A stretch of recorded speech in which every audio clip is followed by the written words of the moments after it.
Hurricanes a lot weaker than Maria can destroy a boat that's not properly secured. You can't completely storm-proof your boat, but there are things you can do to reduce the risk to it.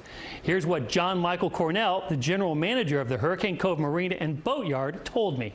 The first thing I would recommend any boater doing is they need to talk with their dockmaster or marina manager as far as what their plan is. And then from there, they also need to have a personal plan, a checklist of what they need to do. Additional dock lines are a must. I recommend, new lines, also a size larger than what they're normally using.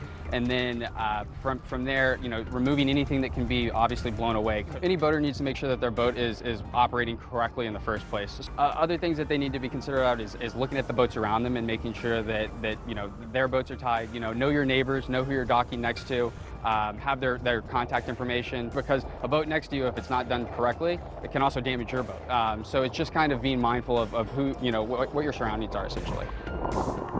And the #1 rule, never stay on your boat during a hurricane.